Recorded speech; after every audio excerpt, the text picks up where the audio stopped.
Throw your confetti, light up the chat. It's time for the Clash Royale League. In the tunnel, Tribe Gaming and NRG are ready for battle. Look at those game faces. On one side, NRG's Gwanak and Hazard aim to rebound after a tough loss earlier this week. Across the bridge, Canadian star B-Rad looks to establish Tribe among the region's elite. This, CRL fans, is what it's all about. Hello and welcome back to Clash Royale League. I'm Rich Slayton. Joining me is Andrew Guy. And as we wrap up the third week here in CRL, the North American standings right in the middle are starting to heat up. Yes, absolutely. Now you have complexity, the story of the week at 5-0. But if you look at the middle of the pack, everyone is just within one game of each other. I am so excited to see what happens in, well, today obviously, and in week 4. And of course, those top 4 teams will be in the playoffs vying for a spot, for a chance to represent North America in the World Finals. And you can follow all the action by hitting subscribe on the Clash Royale Esports YouTube page, going to esports.clashroyale.com, and of course, finding the Esports tab in your Clash Royale app. And 2 of those teams are here today, starting off against, in our match, Tribe Gaming facing off with NRG. Yes, NRG coming out today off of a loss. We got Carter, Hazard, Gwanak, and of course Prashad. And then on the other side of that, you've got Tribe Gaming, J Monty, Oxalit, B-Rad, King Joao, and these guys have something in common with NRG, and that is that they both just lost to Cloud9 in King of the Hill. B-Rad right now is standing by with our colleague, Christy St. John. Thanks, guys. B-Rad, you are an amazing minor player, but of course, they all know that you're an amazing minor player. So how do you adjust your strategy when you're playing an opponent who knows that? Well, I try to diversitize my decks, so I play multiple different types of win conditions. Could be Hog, Giant, Lava Loon, so they never really know when I'm going to pull out my minor. Makes sense. Also, you are 2-2 in the standings. You want to be where Complexity's at 5-0. What is your game plan for getting there? Well, we took our losses. We see what we did wrong. Now we know what to do better, and I think we're ready. Taking your losses and hoping for a win. Yeah. Back to you guys. Thanks, Christy. B-Rad and Tribe are ready, NRG are ready, and we here are almost ready. But first, let's review our match format. Yes, first of all, we've got our 2v2. That's a best 2 out of 3 set, followed by 1 versus 1, of course, which is also best 2 out of 3. And then, if necessary, we will move on to King of the Hill, which these guys are so familiar with. You guys are as well, so we'll describe that later if necessary. And of course, each one of those sets has its own unique pair of card bands active for all potentially 3, or for King of the Hill, 5 games, a huge part of our strategy here at CRL. To learn what these teams are thinking, let's take a peek inside the war rooms. All right, boys. Let's get it, baby. First time in Blue Room. Yep, first time in Blue Room. Feels pretty good. I think that a lot of what things have not gone our way, but today we changed that back, okay? 1-3 is not as bad as it sounds. We had a rough start, but we also faced, I think, toughest teams. I think we got this. I mean, we still have 10 more games. I think this is where we start our winning streak, right? Yeah. Let's go, baby. Our winning streak is going to start now, okay? Energy on 3. 1, 2, 3. Energy. Energy. Let's go, baby. Okay, guys, we got this. You already know what to play. You already have your decks fixed. What do you think for the first match? You're gonna play the first one we talked? Yeah, I think we gotta win the first match. So I'm thinking that we play it well, and then we win. Okay, that's a good strategy, actually. I like it, man. Ox, how do you We feel? should definitely prioritize winning. I think that's our number one I goal. think that's a good priority for today. I think that's good. Yeah. Good mentality. We're okay. I think we're chill. B-Rad, 1v1. I feel the same way, but I think with the bans, my deck will be very strong. Okay, let's try it. The minor deck. Yeah, I think that would be good. Like, everyone will remember what the minor got. 3, 2, 1, try? Just try this time, right? Yeah, try this time. 3, 2, 1, try! We have truly said all that can be said. The time for words is done. The time for action is now. J Monty and Oxalate, Carter and Hazard, charge into the arena and battle for glory! No surprises here for these 2v2 lineups. Hazard and Carter up against Oxalit and J Monty. Yeah, as I said before, these guys are really trying to rebound from a tough last match, but NRG and Tribe are two of the best teams in all of North America. Obviously, that is why they're here. So Carter and Hazard representing NRG. On the other side, we've got Oxlet and J Monty coming out for Tribe Gaming. I'm just ready to see what's going on here, man. I'm really ready to see this go down. Well, let's see these card bans. Today, for this set, it is Tornado, and instead of Poison, it's Fireball. Yeah, I mean, it's a nice little swap out for Poison. I mean, personally, I think that Poison is a little more powerful in the 2v2 meta, but Fireball is also very, very effective. We've seen Fireball be the decision maker in a lot of games, whether it comes down to 11 HP, whether it comes down to a double Fireball spell cycle. It is a great, great spell here. Well, these two teams going head-to-head for the first set. Who will take the lead, Tribe Gaming or NRG? It's kind of sad. You know, interesting note here, Andrew, about Tribe Gaming. They are 3-1 in the 2v2 set. Of course, losing their opening 2v2 against the brick wall of Colton and Razor. But since then, not only are J Monty and Oxlet undefeated in the sets, they have gone with 3 straight sweeps in 2v2. Yeah, absolutely. I mean, obviously, the very first match, the very first week is when you're going to come up to the most difficulties in your team, figuring each other, you know, figuring out the team synergy, the chemistry, figuring out your opponents. And I'd say that the only loss that they have to complexity is not a thing to be ashamed of. Of course, Hazard and Carter also playing very well in their 2v2s. They've had some tough luck here and there, but they've shown they also have some fantastic team synergy. Yes, and we see that Poison already coming into play is going to be very, very effective here in this match. So we're seeing the Giant Skeleton again make an appearance, a slightly lower use rate here in Week 3 at CRL's 2v2. The Lava Hound, though, has stepped up a little bit, not as much of the Golem beatdown as we saw in the first 2 weeks. A little more lava with that loot. Yeah, absolutely. And that was a nice Poison coming down from Tribe there to clear out the troops that are going to be defending for NRG.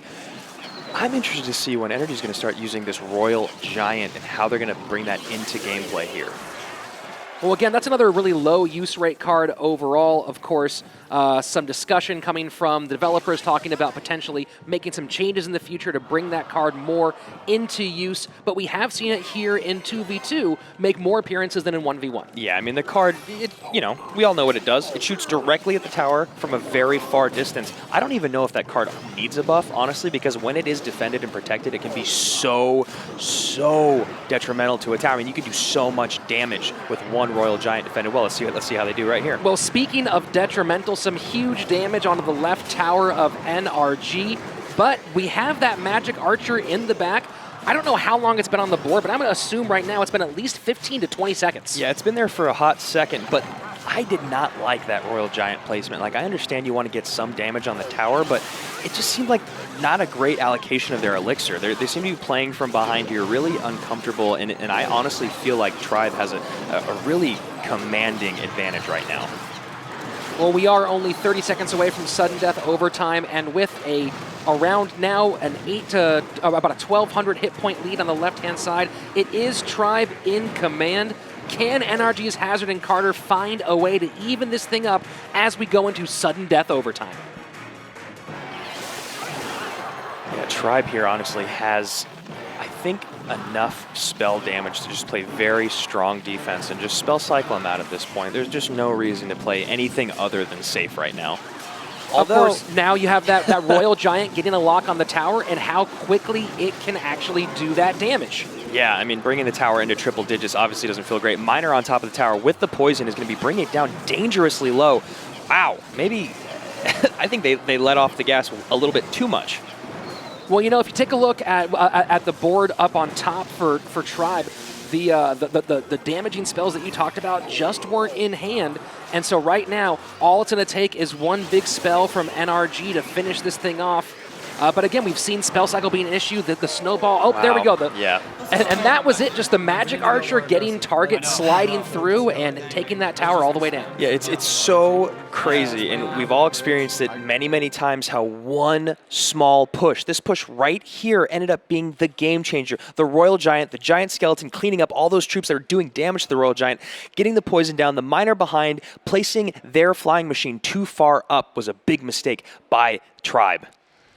And there we go. You see the balloon getting eaten up, and NRG having a chance to put a stop to Oxalate and J Monty's run of 2v2. Of course, the sweep run is over, but there still is the chance for the reverse sweep to happen from Oxalate and J Monty, and we know these two guys are very capable of doing that. Yeah, it honestly felt like the game just kind of got away from them a little bit. I think they got a little too confident there at the end, and that's something you just can't do here.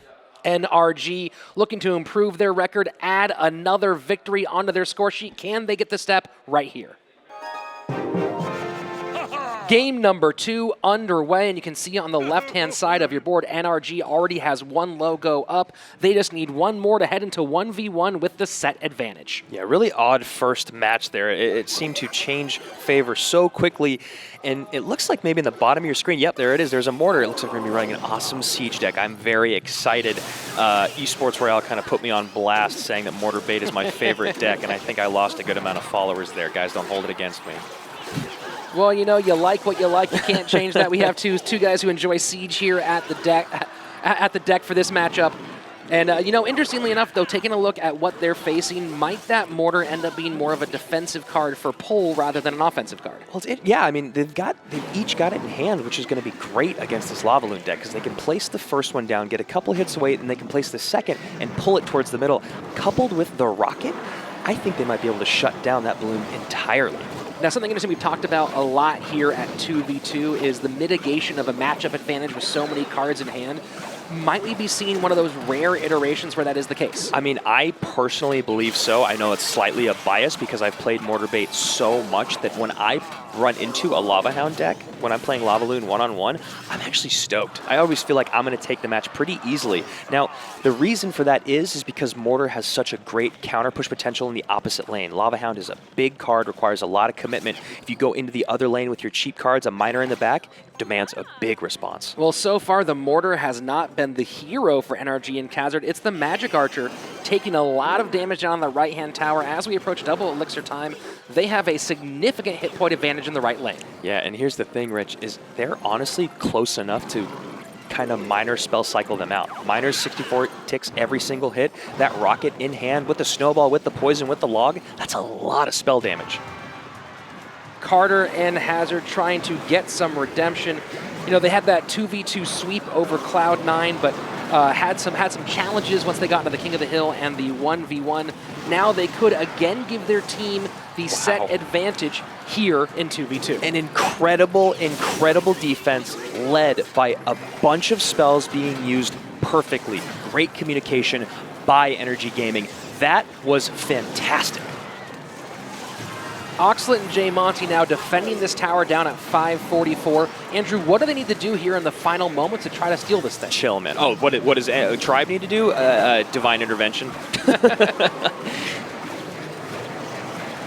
The balloon not going to get all the way there, just too much stuff in its way. The flying troops not just chipping it down, but also getting in its path. But take a look at this, down to 474. Now we might be in a spell race. It's a lot of damage, but still I believe that NRG's got this in the bag.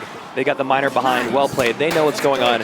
Really, really excellent. It happened both matches. It felt like one team had it the whole way, and then a slight change in play, or one play almost changed everything. And as you can see here, this is what I love about Mortar. You got the minions coming down the lane, the miner in the back. It's just so much to deal with, and it's also spread out. And as you said, that Magic Archer just going to town on that tower. That's twice in 2 games back-to-back for NRG. The Magic Archer stayed on the board for so long, and every extra second makes all that elixir more and more valuable. Yeah, it's a lot of damage, and Tribe recognizes it. They got great sportsmanship there, good game, well played. They know that unfortunately today they just got a little bit outplayed by NRG. Now here's a question for you, Andrew.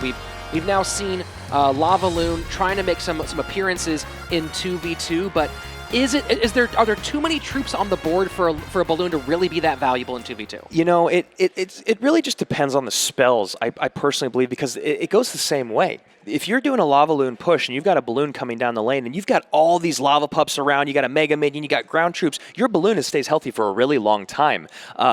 On the other side of that, you've got so many defensive troops. You get a couple spells in there, whether it's a snowball or a rocket or a fireball, it kind of makes your balloon useless. Well, the balloon didn't do it here, but maybe it'll make appearance in our next set.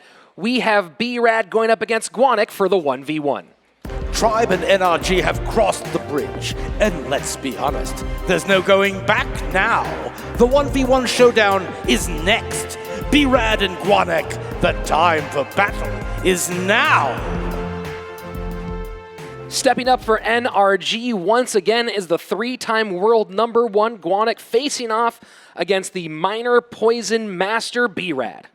Yeah, and as Christy said before the match, B-Rad is going to do a great job of switching up his decks, but Gwanak here has had a bit of an interesting start. He's about a 500 batter right now in 1v1. And like I said, on the other side of that, with B-Rad, also about a 500 batter at 6-5 in 1v1, but he hasn't won a King of the Hill yet, so you wonder if the pressure gets to him in the moment. And as we get to our card bans here, interesting note, double tornado ban. Yeah, and you and I, we've talked about 1v1 bans, and it's interesting to have two teams both ban Tornado. I honestly think this is a bit of a gaming strategy. I think they're trying to force these people to not use their favorite decks. Gwanak is known as loving a Hog Freeze player as well as a Beatdown player, and Golem is probably, Tornado is used against that regularly.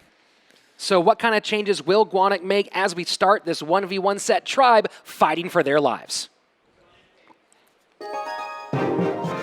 Now, Rich, the last time that we saw Gwanak in a 1v1, he 3-crowned Baron in Game 1 and then went on to get reversed swept in the set. I'm sure he's looking for some sort of redemption today. Well, he had a lot of success with that Graveyard Poison deck to get that 3-crown. It was the Minor Poison MK that didn't work as well, and of course that Hog Valk deck that fell. And you're up against a guy named B-Rad, who we have seen him do a little bit of a giant minor control. So you wonder, coming off of those two type of matchups, what might we see here? Yeah, I'm really curious to see. And I mean, Gwanak is still going to run his favorite, which is Beatdown. And then I was going to say, I bet you there's probably a minor in this deck. I don't know exactly what B-Rad's going to fill this one out with. A Mortar deck usually doesn't have Tombstone or Ice Spirit in it. Could be a new iteration of Graveyard. I'm not 100% positive, but I am curious to see how he's going to defend this. So interesting, I was talking with Jay Monty a little bit in the back, and they talked about taking away that Tornado as the support for that Golem, doing that Golem NATO control deck that Gwanak likes so much. But also, do you think he might be sitting there going, okay, maybe we're trying to bait him into a different type of Golem beatdown deck and prepare for it? Yeah, I mean, maybe they just know that he's not going to be able to play the exact deck he wants, but that was an incredible fireball by Gwanak to kill the Tombstone, kill the Inferno Dragon, keep the Golem alive, and you see he was rewarded for it. Was rewarded indeed, but even then, still not much separating these two players at this stage in the game. Yeah, and an interesting Tombstone in the back. I have a feeling that Gwanak believes he's running, I guess, Graveyard? I mean, it doesn't really seem like a deck that would be in it, but it also doesn't have the right makeups of a Mortar deck. Yeah, a lot of varied elements here in B-Rad's deck. Now, of course, since the last update this week, we have seen some very creative decks kind of playing with the meta a little bit, things we haven't seen necessarily over the last month. So maybe B-Rad here kind of leading the charge in that way as well. Yeah, and he did a very great job of splitting the pressure like we always talk about. When your opponent plays a strong, tanky card that costs a lot of elixir, you always want to push the opposite lane to make him split it up his units. And you saw he had to split up his Night Witch and his Mega Minion, was not able to back up the Golem like he would have preferred to. So Golem Night Witch here for Gwanak. The minor, oh, there we go. Yep, it's minor poison. Minor poison control. An interesting note there, B-Rad saying, I'm going to switch it up. And what does he do? He goes to his bread and butter. It's minor poison control from the minor poison master. Well, the mind games worked on his opponent and on me because I didn't know he was going to keep it. I mean, minor poison seemed like the right thing, but it was just such an interesting deck composition. I really actually enjoy it. And the final card being the Prince here. Andrew, how do you feel about that in this Golem deck that's already so heavy? I mean, unfortunately, against the deck he's playing against, this is the Prince has got so many defensive counters that I don't think it's going to be very effective in this deck. Now we are in sudden death overtime. The Golem looking to do a little bit more damage, but with that left-hand tower down to under 700 hit points, Gwanak has to be very, very careful not to overextend here. Yeah, and a great use of the Tombstone there to pull the Prince, but I think that was a wasted fireball that's actually going to be I think that's actually going to be the deciding factor in the game. That's 4 elixir that wasn't allocated properly. I think that was a bit of an overcommit. And now with the Miner and the Poison, that left-hand tower within big spell range, and now within small spell range, so all he needs to do is cycle back to his log, and that is going to be it. Absolutely. The Miner gets down, 1 big hit, 2 big hits, there we One go. misplay again, my friend. You cannot, that fireball, you cannot throw that down. I know how badly you want to take that tower, but the fireball right there, as you see, what does it hit? Nothing. It hits his own Golemites and the tower. That's 4 wasted elixir that he could have used to defend down here. Again, we all make misplays. This one ended up costing him the game. Well, 1 game in hand for B-Rad. Will he go back to the well again with some more of that Miner Poison, or will he switch it up? We have seen him make some amazing deck choices here at CRL, and he is now 1 game win away from tying this thing up and sending Tribe Gaming into King of the Hill against NRG. I loved that deck. I haven't seen it yet before, and I might get roasted for not calling it out early, but my goodness, I want to play it. That's a really, really strong deck with so much control in it. Props to you, my friend. Well, we'll see that in the Grand Challenge Arena pretty soon. Classic. But we might see something different in the Fine Classic Challenge. Here up, game number 2. Again, B-Rad at the top, Gwanak at the bottom, NRG down 1 game to 0 in the 1v1 set, and of course the band's double tornado.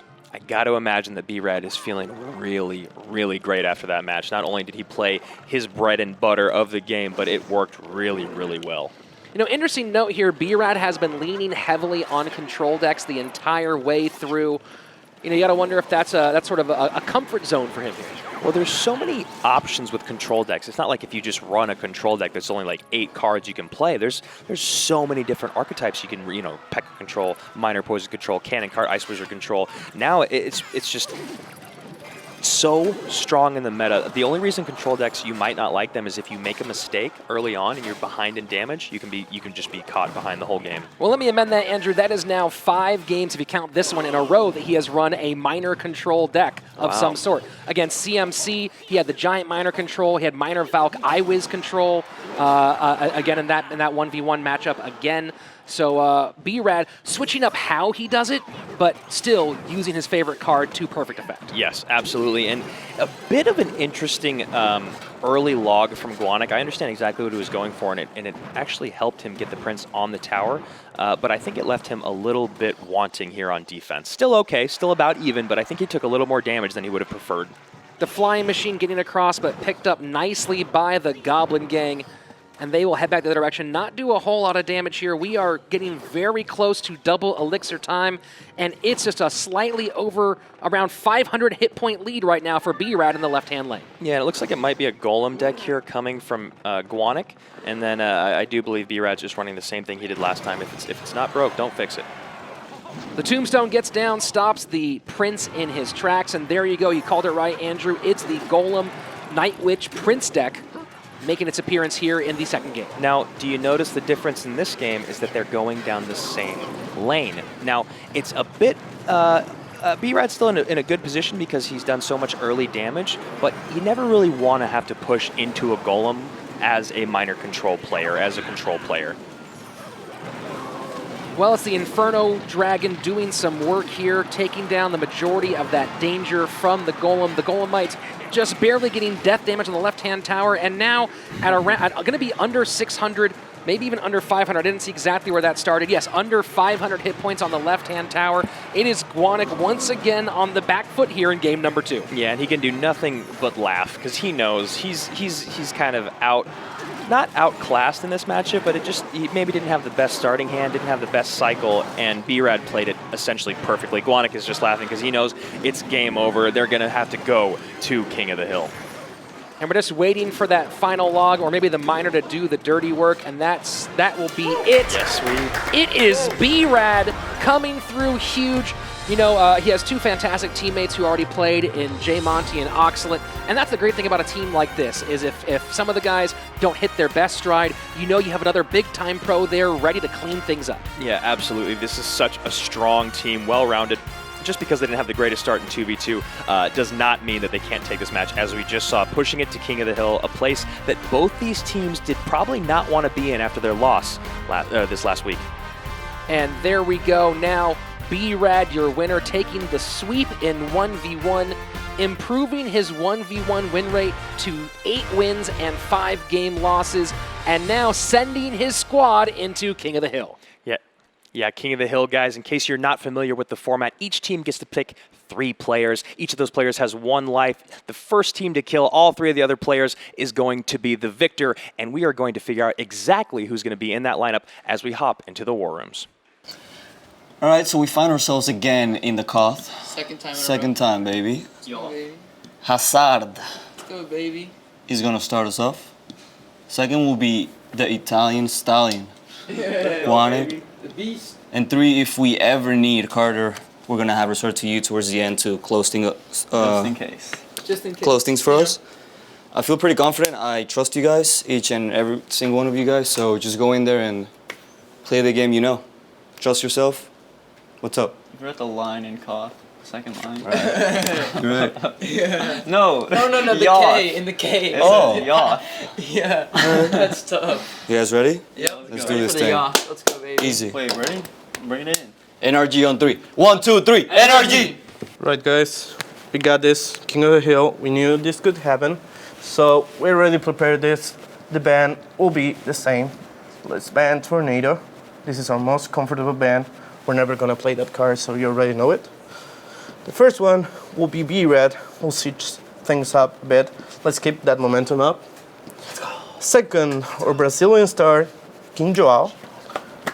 In the case, you know, if he has to play, he will switch. And just to secure the match, Oxalate. You'll be third. So I know you got this. You all know your decks. You all know what to play. You all know what to play with this ban. We're ready. Practice that. So we're ready, guys. Let's do the tribe again. Let's do it, please. So 3, 2, 1, tribe. 3, 2, 1, tribe! Thus far, we have seen 2 teams exhibit equal skill in their exchange on the battlefield. We have seen equal damage inflicted on either side of the river. But now, it is time for the final stand. Bring on King of the Hill! Well, if you haven't trimmed your nails yet this week, don't worry, because I'm sure you're about to bite them all the way down. It is the most stressful part of CRL. We are ready for King of the Hill. Yes, and we have Hazard coming up first for NRG Gaming, coming off of a win over CMQ in King of the Hill, which CMQ has been dominating. And on the other side of that, you got B-Rad, who has yet to find his first win here in King of the Hill. Let's see if he can get it right now, brother. And our bans for this whole entire set, Tornado and Fireball. Yeah, I mean, pretty straightforward. It looks like we're maybe trying to stop Royal Hogs and maybe 3 Musketeers. All I know is that those cards are very, very effective against the most popular decks in the meta, and I'm really excited to see what they're going to do to switch it up. We might see a lot here, of course. King Joao making an appearance in that second spot for Tribe Gaming, where he has been a number of times here. But will he get a shot? We'll see right now. Game number 1 of King of the Hill on its way. B-Rad versus Hazard.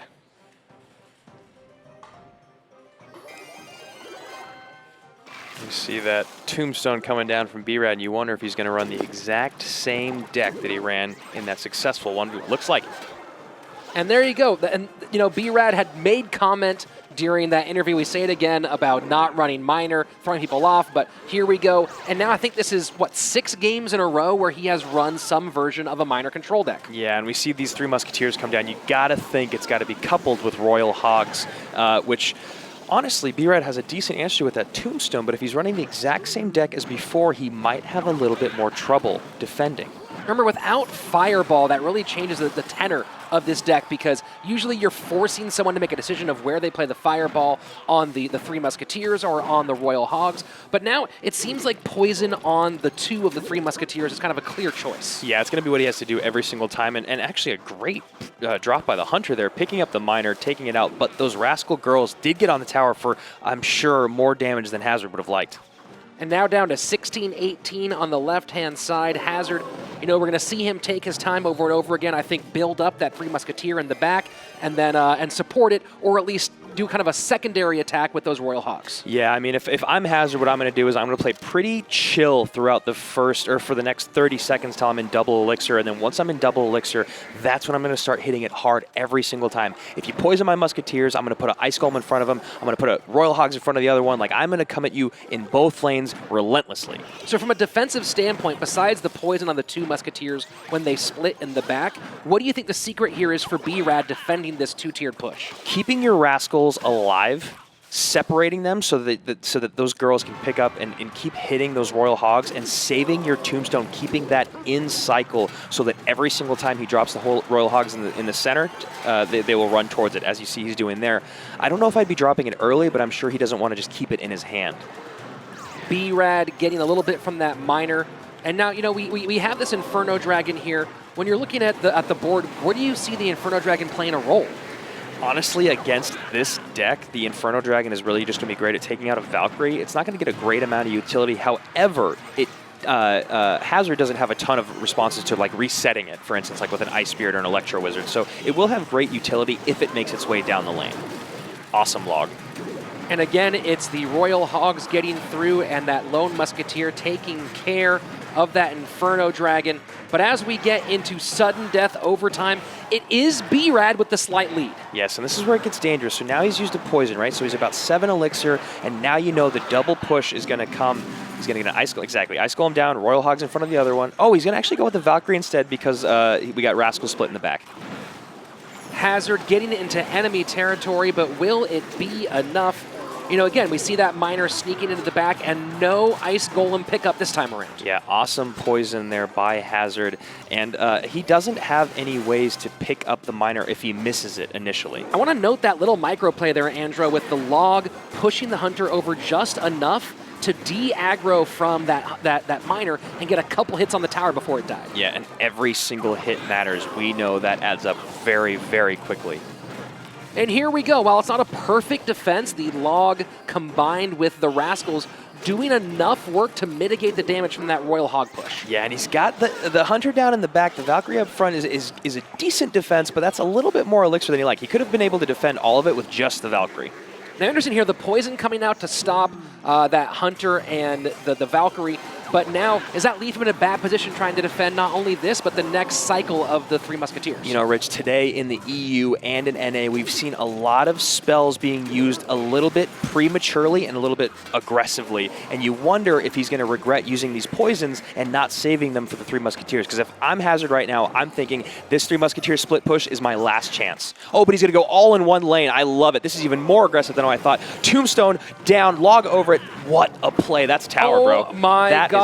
No, the log pushes it off, but now there's the poison coming down. He knows what a play. Unbelievable. Look, it looked like NRG's Hazard was all the way in trouble. You had that left-hand tower way down at 294, and it looked as though that log might have saved it, but Hazard goes, oh wait, by the way, I have one more big spell remaining, and he drops the poison, takes the win, and that is it. NRG's Hazard, the 17-year-old from Providence, Rhode Island, showing off why he is the one to lead the charge for his team. Yeah, King Joao is going to come in and step in here for Tribe Gaming, but my goodness, what a play by Hazard. What a heads-up play. I'm sitting here thinking there's no way he's going to play 3 Musketeers at the river. That's a dangerous play. It's usually frowned upon, but I am wrong. I am not a pro, and wow, he takes that first game.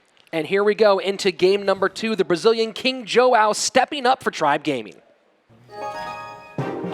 1 down, 2 to go for NRG's Hazard. The aggressive play with all 3 Musketeers in the same lane paying off, but now across from him, the 17-year-old from Brazil, King Joao. I am still shook by that aggressive 3 Musketeers play at the river. I loved it. It didn't feel right to me, but it worked out excellently. And honestly, with that pump coming down and the Ice Golem, probably going to be another 3 Musketeers deck. Very possible. Now Poison getting some value on 3 different fronts there with the Ice Golem. Not much of a threat, but of course the tower and the pump. A pump in return from King Joao. And Joao knows that Hazard wishes he could get that miner back. Just a half a second back, and he would have been able to get it on the pump. the best thing to do when your opponent plays a pump and you have a miner is send your miner on the pump, but also push both lanes with troops. Your miner tanks for both Princess Towers, your troops get on the Princess Towers and do insane amounts of damage. Although lots of damage coming down the pipe right now for Hazard in the left-hand lane, getting that tower, a whole bunch of troops on it. It's down to 1098. Yeah, and Joao, he's going to still throw up the well played, which I like the sportsmanship there. Well, we'll see how much that mixes in with his well-known BM, the Bad Manners King himself out of Brazil. A second pump down behind his right-hand tower. And you notice, guys, it's just a small thing, but Hazard is placing his pump on the healthier side. That way that Joao is not going to be able to get poison value off of the weaker tower and taking the pump. And the prediction from King Joao to pick up that miner, not exactly perfect. Instead, he has to use his zap to redirect, and the Lumberjack gets some work in, but not going to be as valuable as he'd hoped initially. Yeah, and I bet he wished that Ice Golem was able to grab the baby dragon as well. Golem coming down, obviously, with this deck composition, and that battle ram will connect. So it's the left-hand tower of King Joao now falling, but as we approach double elixir time, you kind of expect that with a Golem deck, but here he does probably have Three Musketeers coming the opposite direction. Yeah, and the thing is like as a Golem player, as a beatdown player, you're able to take damage in a lane, but you don't want to lose a tower. Now you see he's able to play his Three Musketeers up high, and he's got a pump in the bottom of the map that is going unpunished. However, wow, that was just great offense by Joao, and it's going to take down the pump, and I honestly believe he has just turned an advantage. Hazard has turned an advantage into a disadvantage. He's probably going to lose this game. Well, those Three Musketeers just got eaten up by that poison. They were frozen in spot and chewed up, and now it's Hazard giving the good game. He knows that there's nothing left to do here but fall. It's a 3-crown victory for King Joao. The obrigado, the thank you coming from him in a little fist pump of victory as well. Now, I understand what he was going for here. Hazard is going to push the lane as soon as that Golem is dropped. It's a great play. It's going to take down the tower, essentially. However, he's still got a pump in the back of the map that is giving him elixir to create this push at the end. The Lumberjack gets on top of the tower. Hazard is at a massive elixir deficit. They got a pretty healthy Golem with tons of troops behind it. That's going to be a 3-crown, which honestly, we never want to see the trifecta of towers falling. But what a play by Joao. Oh, wow, unbelievable, and we've seen only a few of those here, and so King Joao adding himself to that list of 3-count victors.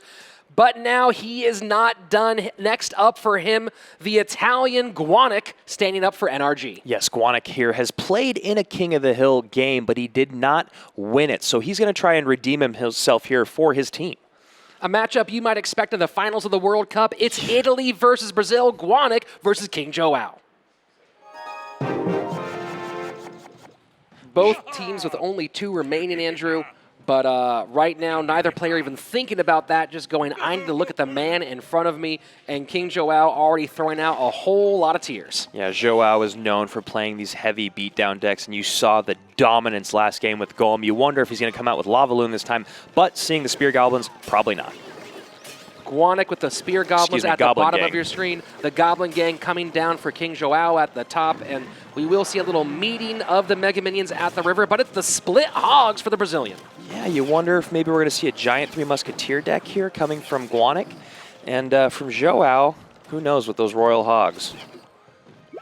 Yeah, a lot of options. A very fast deck so far from Joao. You can see now 3 cards on the lower end of the Elixir spectrum. And now it's the Rascals as well. Yeah, where it's like we're running Miner, Giant, Control, or Goizen if you want to call it that. A great job of picking up that Miner, trying to save his Dark Goblin. Didn't quite try to work, but that's what you always want to do. Troops like Princess and Dark Goblin that do so much damage but are so weak, you want to try to protect them as best you can.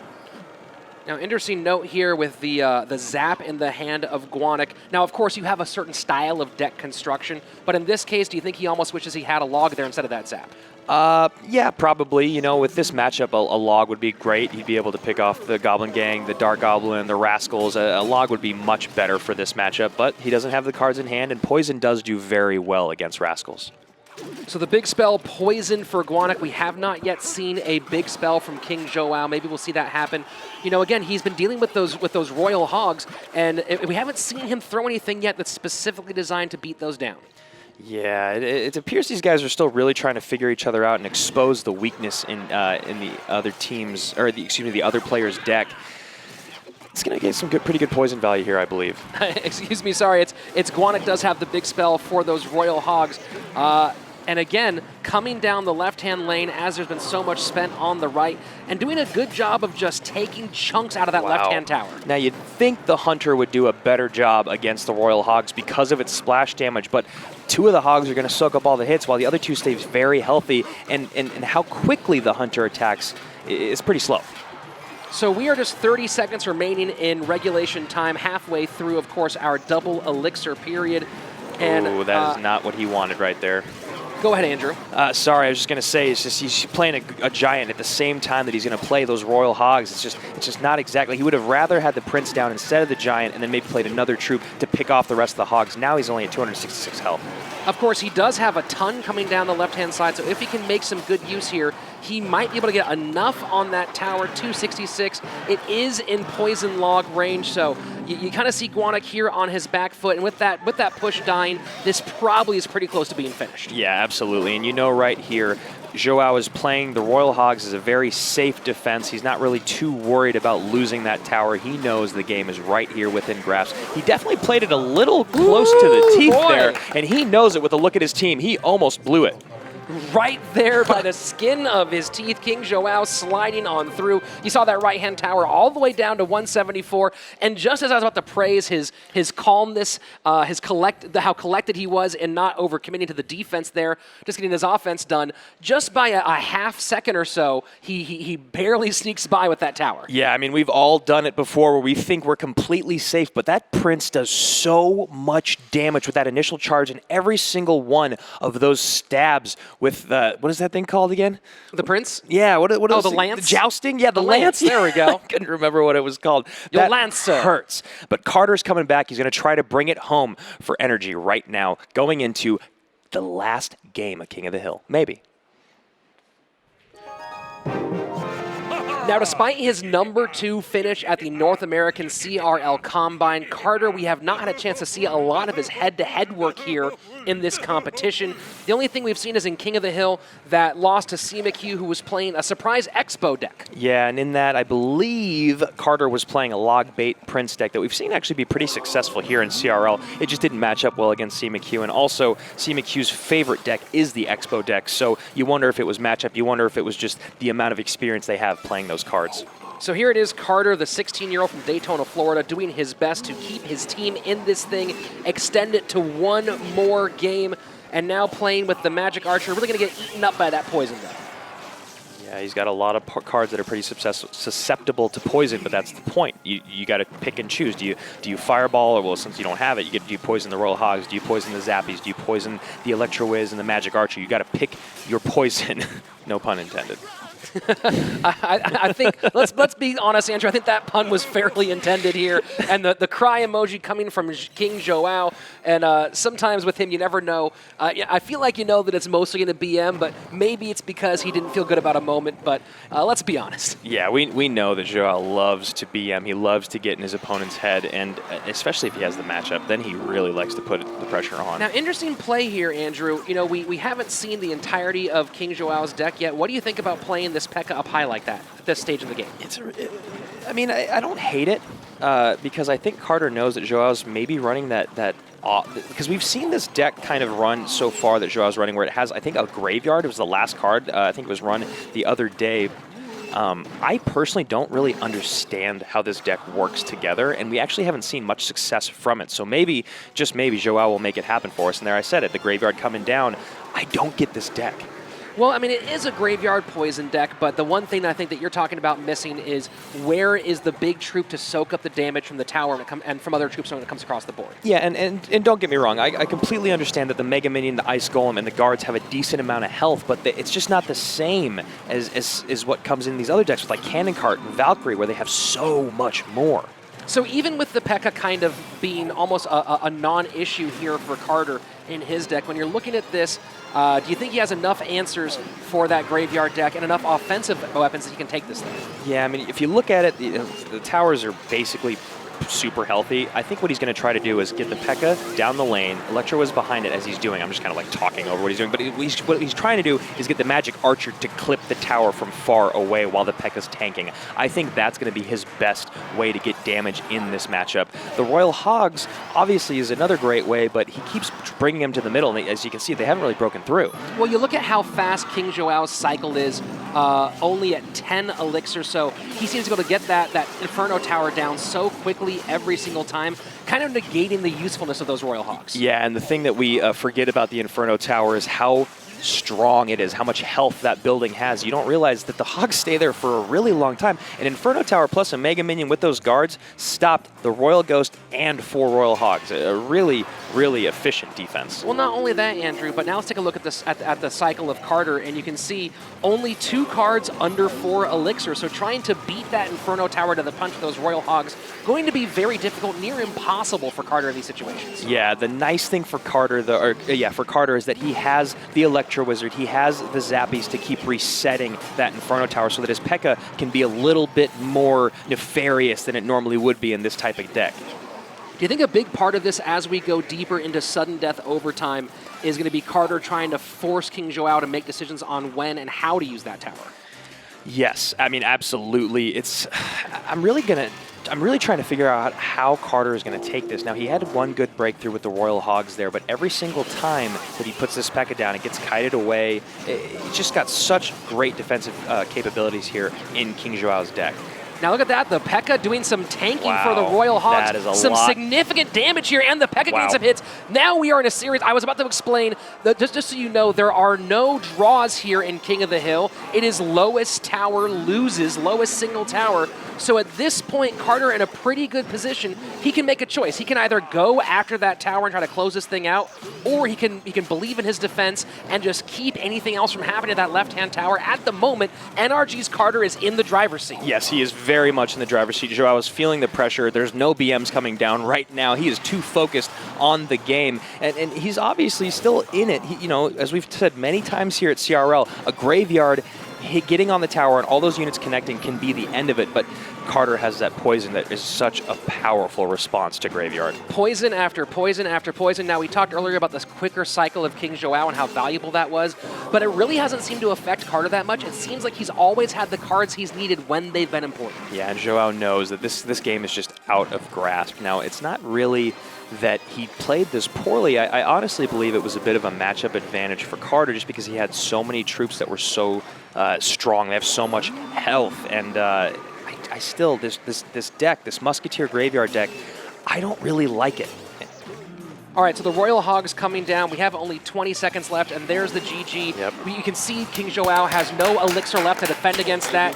And Carter, I think really making some good adjustments here. He saw how he was getting stopped in the early moments, analyzed his opponent's deck, and switched it up to make things work for him in the long run. Yeah, it was a great push right here as you realize the P.E.K.K.A.'s coming down the lane, tanking for all those Hogs. He's got the Musketeers down, but it's just not enough. He doesn't have any splash damage. You need that AoE damage to take down those Hogs, and as you see this final push coming through, he just didn't have anything for it. Now, again, I know that there's a reason that I've seen this deck be used by pros over and over. I just can't figure out what it is yet. Well, we might have to interview someone on that and get some insight for the two of us. But before we get to that, it all comes down to this. The very final game of King of the Hill. It all rides on the next 3 to 6 minutes. There is just one life left. It's Oxalate versus Carter. Tribe Gaming versus NRG. Who will take control of their future right here, right now? To add one more comparison to Andrew here, it is youth versus experience. A 16-year-old Carter, a pickup off of the North American Combine against 20-year-old Oxalate, who, of course, is the #1 champion of the CCGS North America. Yeah, these two guys are no slouches. Most everyone in the Clash Royale community knows of Oxalate, knows of Carter, and this is going to be a huge match. These guys have so much experience so far in CRL. Maybe not a ton in King of the Hill for Carter, but he's played a lot of matches so far. Carter having been the 2v2 specialist here, getting a chance to show off that 1v1 skill set and getting Will he get that flying machine to the tower? I don't quite think so. No, nice work with the Mega Minion by Oxalate. Yeah, it looks like this could be a Golem beatdown deck from Carter based off the cards that we're seeing so far. And honestly, I think it might be the same deck coming from Oxalate, this Musketeer Graveyard deck. We got to interview someone. I'm just so curious. Well, again, that's the difference. The pros often see things that we don't. And, you know, again, you had over 20 million, like 27 million people all attempted the 20-win challenge to get here. But even with all the people who did succeed at that, you still see some of the biggest names at CRL, and there's a reason why they're the biggest names. Yeah, absolutely. The 20-win challenge, man, that was, I could not even fathom. I think I got 5 or 6, honestly. Just so impressive, those 20-win players. And there you go. You called it perfectly there, Andrew. Oxalate running that same graveyard deck. Tribe really seeming to love this one. And yeah, we'll see how he plays it here against the young man in Carter. Now again, Rich, like I said, we got to talk to someone about it because I don't understand it, but we haven't seen it be successful here at CRL. It doesn't seem to have a very high win rate, but for some reason, these pro teams are not willing to give up on it. Now, let's see how this new, interesting graveyard meta deck goes against a pretty traditional Golem beatdown deck. It is a Golem push in the left-hand lane. He's going to soak up a whole ton of damage. And now, interesting, you get the graveyard played in the back while this skirmish is taking place at the river, and it's having a little bit of success here, but not a ton. I love that play by Carter. In my mind, I'm like, oh yeah, a graveyard went down. Poison it. I've got that in my hand.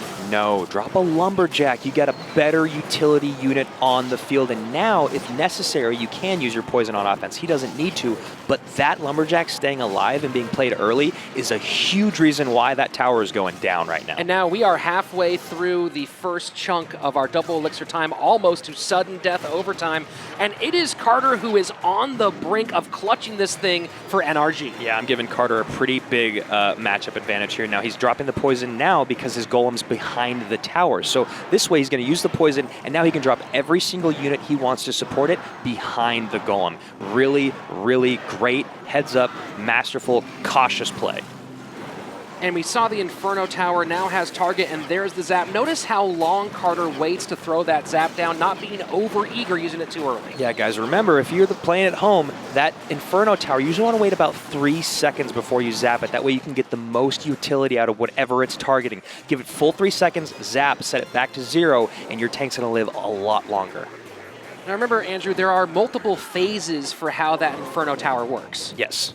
Yeah, it just keeps heating up, as they say, or vamping up. It becomes so powerful if you just leave it unzapped or, you know, ice spirited, whatever you may have. But those first couple of phases nowhere near as dangerous. Yeah, not at all. But what is dangerous is a little bit of damage on the left-hand tower, because now it's Oxalate with the slight lead on the left-hand side. Yeah, I'm actually kind of surprised that this turned around for him. He's really playing this well. I still believe that Carter's got this in the bag, but you never know. Well, he does have the elixir advantage at the moment. You might not see it from the elixir that's in their pockets, but a little bit more on the board here for Carter. A lot more on the board, yes. And that Lumberjack being pulled by the Ice Golem was massive. Wow, if that got to the tower, that would have been game. It still looks like it might be because we got a really, yep, that's going to be game. That's going to be it. Wow. Wow, Carter does it, coming through huge. The 16-year-old showing off why he was picked off of the Combine, a star in the making his name here, taking down a few of the best at CRL North America. I mean, we've talked about it before. Tribe has got some of the greatest players in the entire world on their roster, but we find them struggling 2 matches in a row when the pressure's on in King of the Hill. That is not the way you want to lose it. It is such a blow to your ego, but as you can see right now, NRG taking the win, Carter bringing it home for his boys. You know, it takes an entire team to win here.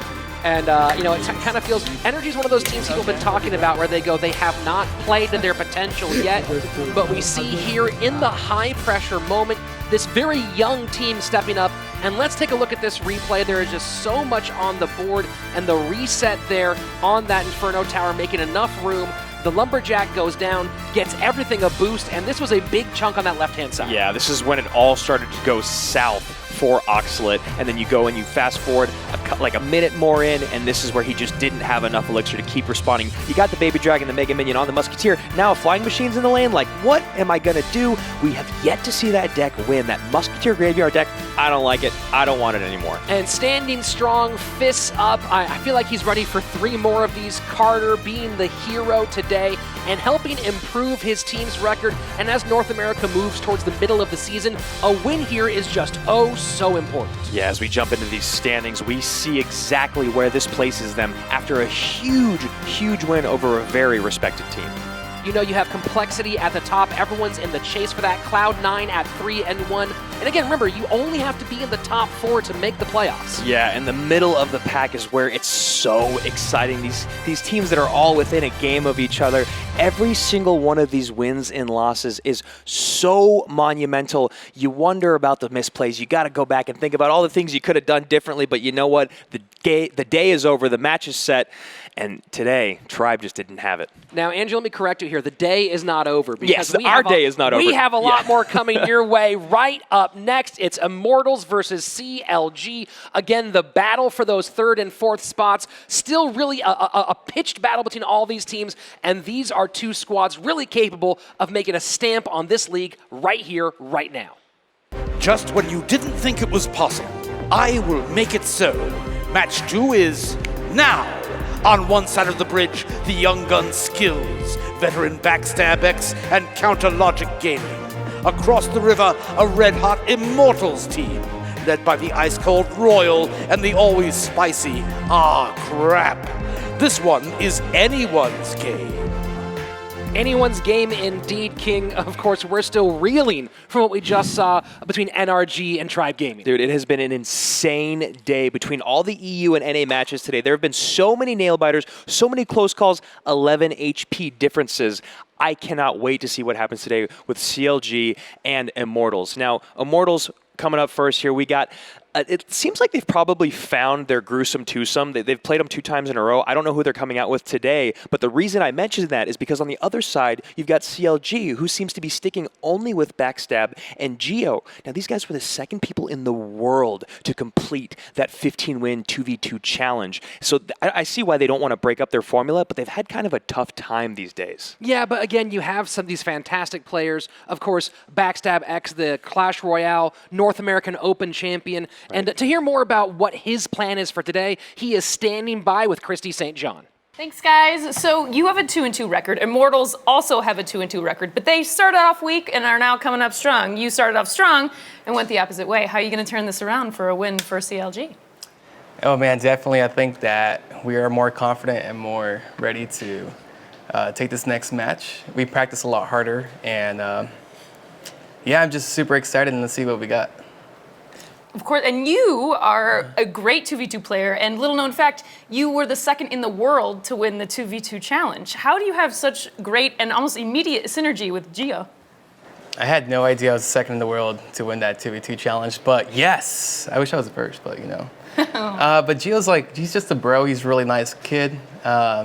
It's kind of weird because I'm 24 and he's like 18, so the age barrier's there. I kind of feel like I'm like a dad figure. Big brother? Dad? Big brother, yeah, you can say big brother. Works a little better. Nice. Well, I'm excited to see you play today. Back to you. Bro for bro, going blow for blow in just a moment here in Clash Royale League. And of course, a lot of choices to make about the lineups and the card bans. And we're going to find out what they're thinking when we go inside the war room. All right, guys.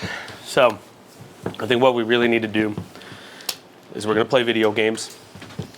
One of us just needs to play video games better than their team and continue that, all right?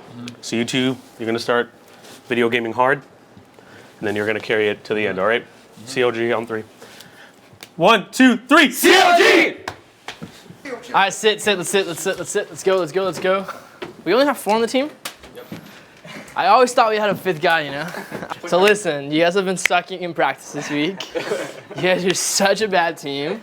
Realistically, I only recruited you guys because you guys are cheap. So, let's prove me wrong in this one, eh? I mean, it makes sense.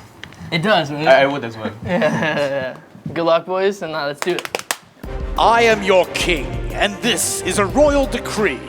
No more talk. I demand a 2v2 battle in the arena. Immortals and CLG. Send your terrific tandems down the tunnel.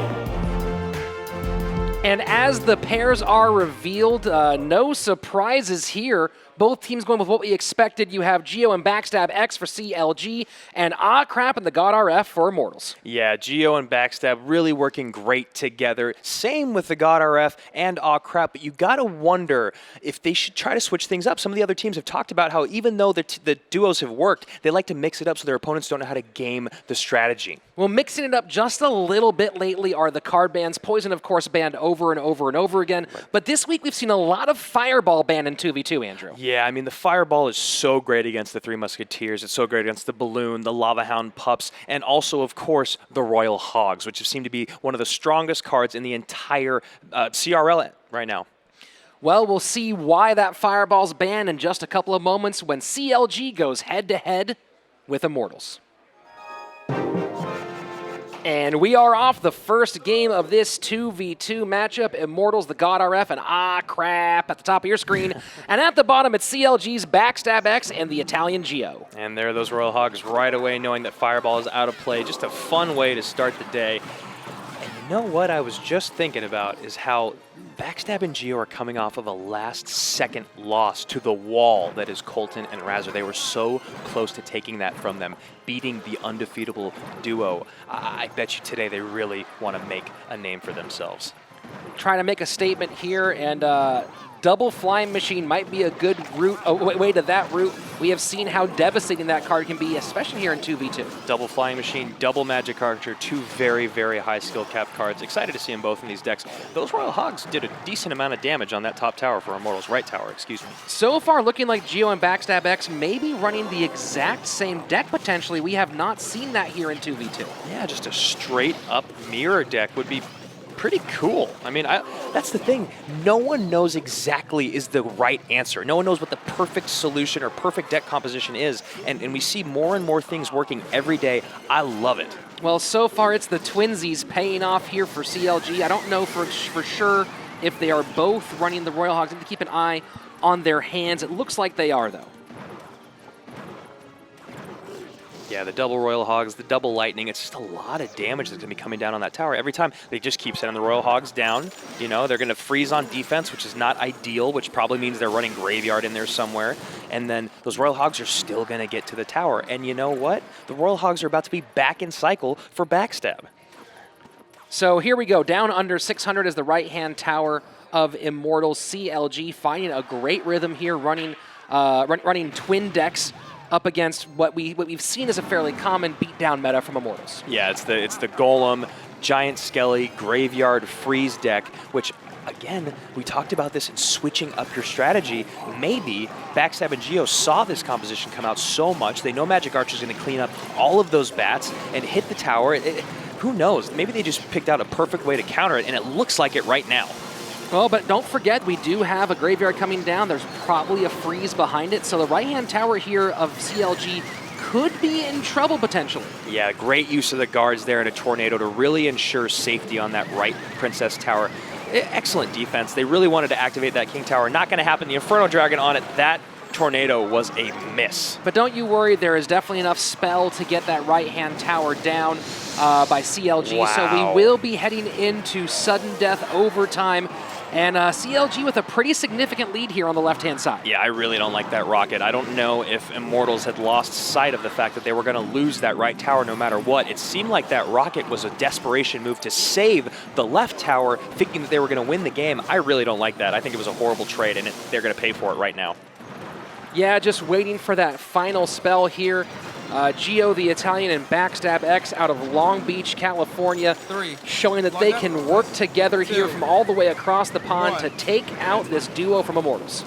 You know, we have talked about this so much today, Rich. These pros, they are the top in the world, but that doesn't mean that they're flawless. We've seen a lot of spells used when they shouldn't be, and that rocket on those hogs was the reason they lost the game. Now, this was a great moment for Immortals. That tornado didn't do what they needed it to do. Those guards were a little too low, the flying machine wasn't up high enough, and that Inferno Tower or Dragon goes to town on that Princess Tower. It looked for a minute there like CLG might be in trouble. They'd taken the towers down so far against Immortals, but then their tower drops. They're able to get everything in cycle, take care of what they need to take care of, and take the first game here in our 2v2 set and go into a lead in our second game. Yeah, and I got to bring it up again. There's been so many matches today that have been decided by misplaced spells. You can't do it, and now let's see if Immortals can repair that mistake they just made and somehow turn this set around. Lead him up. Keep winning your ride, okay? And a good luck from the top of the screen. Immortals here looking to get things back in game number 2. And you look down here at Backstab's deck, and it looks like a traditional deck that we're used to seeing here. We see the freeze, we see the graveyard. Probably going to see a goal. And it's Royal Hogs for Immortals now, their turn to go quick. And if you look, not a dissimilar deck from what their opponents just ran. Yeah, exactly. They're like, all right, what we ran worked. Now we're going to take what you ran. We're just going to keep messing with you, changing it up, keeping you on your toes, and that's what I like. I really think that a big part of the strategy in 2v2 is catching your opponent off their game in the very first game. Running a deck, running a weird off-meta or a odd synergy deck. And the double log, I know you want to say it. Yeah, you can see me pointing at the screen right here, Andrew, the double log. It's not huge with so much elixir, but still, you don't want to drop 2 logs on the same dart gauntlet. Absolutely. Really what it does there is, like you said, it's not a huge elixir disadvantage, but what it shows is a lack of communication between teammates. Absolutely, Andrew. And now a little bit of communication there to get the tornado down. But, you know, also that might be a lack of communication. One person trying to pull them activate King Tower, the other cleaning up the troops before they can actually get there. Yeah, but also, Rich, that wasn't a great tornado. It didn't activate the King Tower. One of those Royal Hogs should have still gotten on there, and this is a pretty big elixir commitment down in the left-hand lane. Immortals is going to take some damage here, but they've got a lot of elixir on the field coming down the right side. A huge push from the Royal Hogs. All 4 of them will get at least some damage on that tower, and a little bit extra here. So now with just 1:20 left, the right-hand tower of CLG down to 661, their left tower down to 1316, and going even further, in trouble is the duo from Long Beach in Italy. Yeah, they kind of got themselves, they got caught. They spent a little bit too much elixir. There was a lack of communication a couple times, and they had to pay for it with a lot of tower damage. So as we move into double elixir time, the advantage so far for Immortals. And it looks like they're going to get that right-hand tower. It's definitely down into spell range, so no more worry there for them. Immortals sitting really pretty here in this last minute. Rich, I can't help but ask the question, Geo had a tombstone in hand. Why not play it in the middle of the field, preserve that tower, drop the Valkyrie still, because they ended up dropping a flying machine that basically did nothing.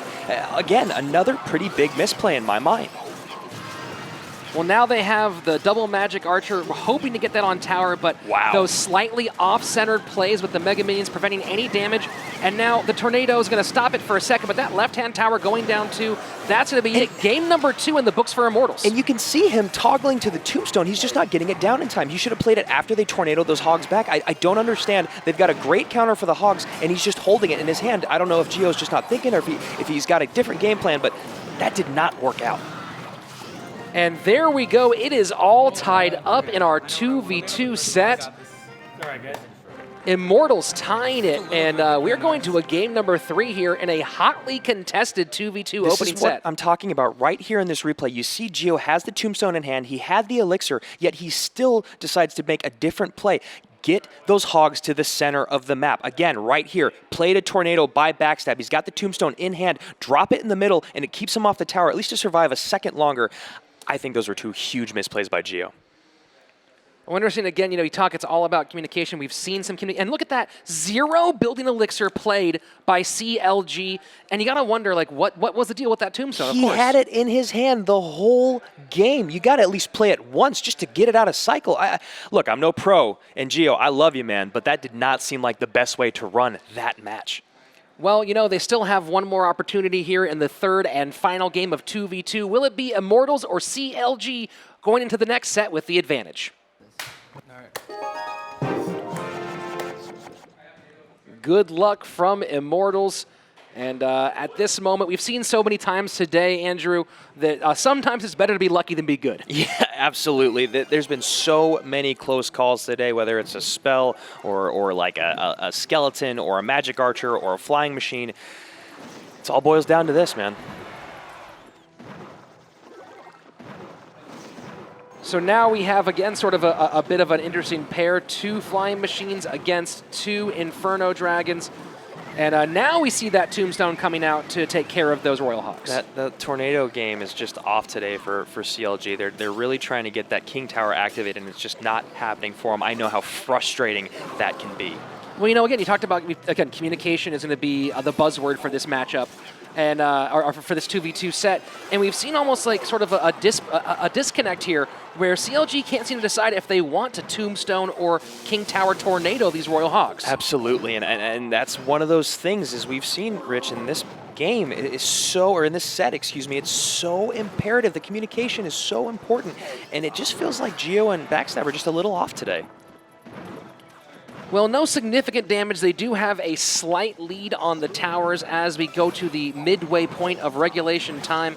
And this looks like a much better approach to dealing with those Royal Hogs. Yeah, you saw that he wanted to get to the Mega Knight, but it was still a great use of the Valkyrie. Good defense there to stop that push from those Royal Hogs. Still a lot of damage on that left-hand tower, down to 1622. You know, the God RF and Aw Crap, they are on a two-set win streak with their 2v2. It seems like they might really have their flow. Yeah, honestly, man, I'm looking at them right now on stage, and I'm watching their gameplay, and they just seem to be chilling. They seem to be in the zone. They seem to be feeling each other's chemistry. They understand each other's moves. They seem to really be playing on the same page. And there's the Mega Knight taking care of a lot of that push with the Royal Hogs on the left-hand side, and still alive now to go back the opposite direction. But the Magic Archers getting in the crossfire. I love the idea of the Magic Archer in 2v2. It's just, there's so much potential with all these tanky units to just drop it way back, and it's not hoping it's going to connect. These guys understand the geometry behind its targeting, and they're really utilizing it to its max ability. A big Lightning taking off a lot of elixir from the board. Nice play from Immortals on the left-hand side. Yeah, great play. It basically makes that graveyard completely useless. You know that Backstab and Geo saw they had a couple tanks coming across the river. It was a great time for them to graveyard. They just weren't expecting the Lightning. And then a great Lightning in return to get rid of that flying machine and get some damage on the Princess Tower. So now that we enter into sudden death overtime again, even though there's a nice little bit of a lead on the left-hand side for Immortals, they do have a pretty even keel on the right-hand side as well. And here we go. This might be a slightly better graveyard time. Yeah, this could be a big push for them. They really need it right now. Well, no, maybe I didn't speak too soon. I was going to say I spoke too soon, but with a little support there in the back, we do get some significant damage on the left-hand side now. Only about, well, with the Lightning, even better. Now it's CLG who's in the driver's seat. Wow, that is, again, it's so crazy how quick a game can turn. A couple of incredibly well-placed and timed spells. You know that Backstab and Geo are starting to get in the rhythm, but you're hoping it's not too late, or excuse me, they're hoping it's not too late. Well, see that Tombstone play as well, saving any damage from those Royal Hogs. And now it's their turn to press the action. Can they get through? The freeze comes down to support the graveyard. But it looks like so far, maybe not even a single tick off that tower from those skeletons. Yeah, I understand the freeze. It felt like it was so close, but maybe should have held on to it just a little bit longer for the next push. Who knows? I definitely understand them wanting to get it out there, though. The high Tombstone down, and there you go. The Lightning takes it out. The Immortals, God RF and Aw Crap taking it. What an unbelievably close match. He felt like CLG had that thing wrapped up there in the waning moments. Look at this high Tombstone just to stop them in their tracks, buy enough time to get that Lightning down and steal the victory here in the waning moments. Yeah, as I said, it felt like Immortals were kind of in the driver's seat the whole game, but then before you knew it, CLG was coming in hot and heavy. It looked like they may be able to steal it from them, and you can sense the frustration on the bench from Geo and Backstab. They played such a great game, just a few minor misplays throughout. We all make them, but Immortals capitalized. The God RF and Aw Crap took that 2v2 set. And the hero, it seems, here on both sides, but especially for Immortals, that Lightning spell, that extra 5% damage, making more players put it in their decks, and all three of those shots doing great work for the young pair. It is a brutal spell, and it picks off so many of those great units that just give you straight DPS, whether it's going to kill them like the flying machine or just do an insane amount of damage to like an Inferno Dragon. Those lightnings were incredibly powerful. We've gone to King of the Hill and a nail biter once today already here in the North American region. Will it happen again? Let's see right now with 1v1. The time for 1v1 has come. The time for brave warriors to write their own legacy on the battlefield. You know, to win, if they can. Royal and Skills, enter the arena and stake your claim. Skills taking the podium for his team, looking to rebound after a tough sweep loss against Adrian Piedra in his last appearance.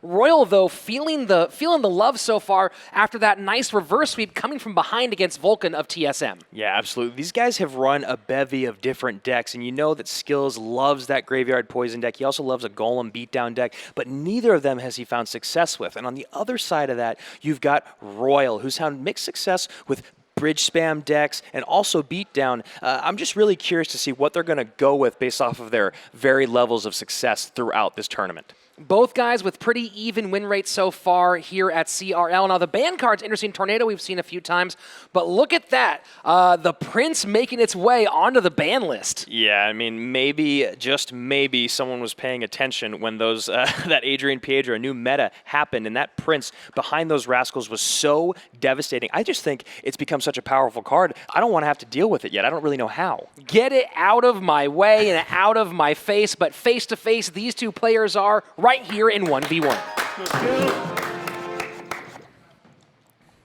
So, Immortals Royal at the top of the screen is the remaining. At the bottom from Concord, California is the 18-year-old Skills. And I know I said it before, but I got to say CLG had to feel that they let that 2v2 slip through their fingers. And interesting, immediately you see the Giant played, and the Prince would be a great partner to go with it on both sides. Now we're seeing Giant for Giant here, Andrew. When you're playing Giants, which one would you rather be, the first or the second one on the board? Honestly, I like the Giant with the Night Witch more personally, and I prefer to be the second one down. The reason for that is because I think more of the battling of my DPS troops is going to happen on my side of the map. They're going to stay healthier because my Princess Tower is protecting it, and then it creates a greater counter-push potential as you see this very healthy cannon cart about to cross the river. So two different styles of Giant decks. Of course, we are seeing Royal bringing out that Giant Minor Poison on the top-hand side, and on the bottom, the Night Witch Giant. We've seen Night Witch a lot paired with the Golem.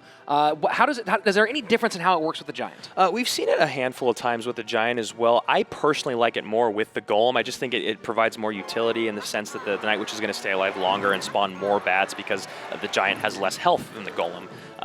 Obviously, it still works great together. It works better than the regular Witch because it's a little bit cheaper and it's going to help you with air support. And now look at this. We have the Night Witch on the top of the board now. We haven't seen the final card yet from Royal, but this is looking very much like a mirror match. I was going to say, yeah, this could be just almost a straight-up mirror match, maybe just a difference of maybe one card, maybe a Royal Ghost instead of a minor, who knows. But I love mirror matches, and I do know, we all know that they've been implemented in Clan Wars. Mirror matches are very close to mirror matches, just come down to strictly gameplay. I always try to think of what's the worst thing that could happen to me right now, and I'm going to do that to you. Well, there's a bit of an argument about whether mirror matches really are the true test of skill. Some players say that the mirror match really decides who is the actual better player, whereas some players say it really is about who better knows how to play the mirror specifically. And I think I more agree with the latter, but I definitely understand the argument for the first half. And so it's not going to be a precise mirror, though. We do have the log coming out for skills. And as we are just about 35 seconds left in regulation time, so far neither player really coming out to a significant advantage. Yeah, I mean, I'd be surprised if he's running another spell, Royal, but he could be. I honestly, it seems like Royal's got the advantage right now, even though me personally would have that minor. I'd send in the minor more often than he has been. Do you think the minor being the direct target onto the tower is what gives him that advantage? That's what I personally think. Again, I'm biased. I love the minor. I think it's such a powerful card. I would probably be using it more than he is, but maybe that's why I'm not a pro. Yeah, as you know, I was one card away from getting my minor leveled up to, I can't remember if it's what level 3 is now in the new, I think it's level 11 now. Right. I was one card away, and I misread how the trade works with those trade tokens, and now I'm back to 2 away. Very frustrating for a card that's so powerful and so fun to use. Yeah, that update got you. I was sitting there in the chat laughing at you.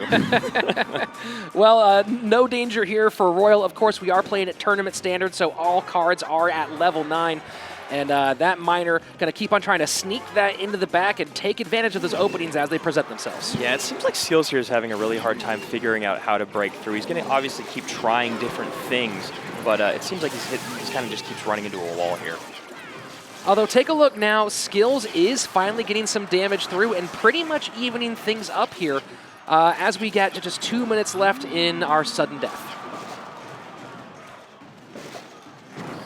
Look at that, the Royal Ghost sneaking through, and now a defensive miner to pick it up. It was a good catch by the miner, but with that cannon cart right there, it's still going to pick it off, and this could be the change in the game right now. Now he's playing from behind, now he's in elixir deficit, and we've got a healthy giant on its way to the tower. Supported by a poison as well, Yeah. and now Skills really taking advantage of these little moments. Yeah, I'd be really hard-pressed to see if Skills lost this match. That was an incredible exchange where he took advantage of just Royal being caught out of cycle. He didn't have anything else to catch that Royal Ghost other than a miner, and the miner coming in, being picked off by that cannon cart was just a loss of elixir. It was a massive negative elixir trade, and it appears he's going to be paying for it for the rest of this.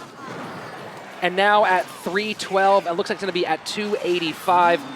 That right-hand tower in a lot of trouble, and it is going to be within poison log range. So we didn't expect a triple spell, but we see that coming from Skills here. And so far working, it looks like it's going to get in the victory, unless we do have the giant and the miner and the poison's down. We are in a race. Who's going to finish this thing off? The zap gets in. Wow. And no! Oh my gosh, Royal! You can see. I wish you can see cameras. Look at the bench here of Immortals. Oh my gosh, just hearts pumping everywhere. That was so wild here in the waning moments. Oh my gosh, my jaw is dropped. Poison takes 8 seconds to do its full duration of damage, and he was just a second late. He thought he had it, and all of a sudden, with that cannon cart staying alive, the giant went straight to his tower. He had nothing to do. He's got nothing to defend it. Poison comes down, giant on the tower, miner behind, and he's just like, I got to get the poison down. I got to get the zap down. Wow. Look at that. Now, if we had a chance to see some of the reactions of these players, that was such a harrowing, tense moment.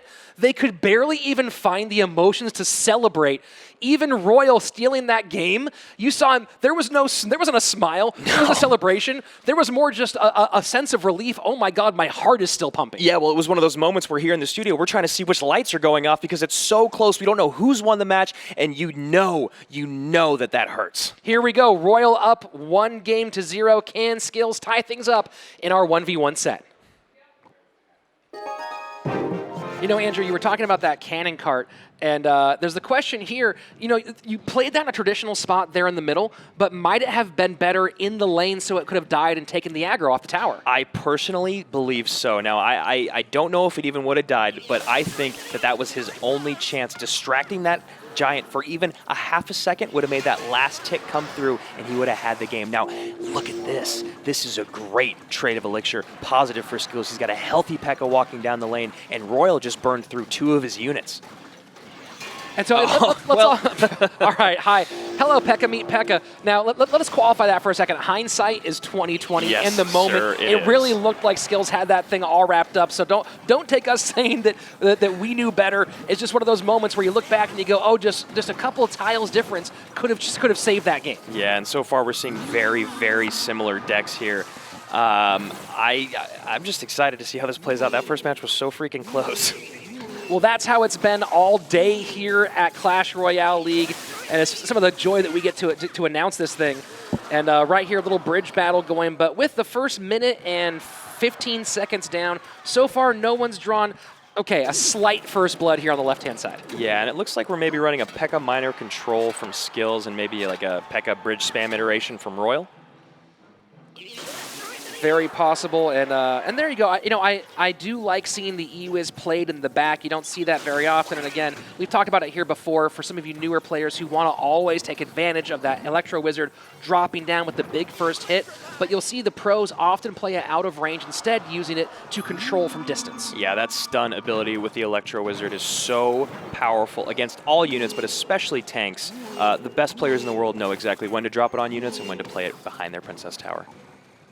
So we are entering double elixir time, and not a lot has happened here so far. They're playing pretty even, and a P.E.K.K.A at the bridge will be met by a P.E.K.K.A in the backfield. Now, as small as it may be, that one Zappy is going to get a lot of utility, and you see that Skills knows that and wants to drop those minions on top of it immediately. Slowing his, getting his P.E.K.K.A slowed by that Zappy is really makes it so much less effective.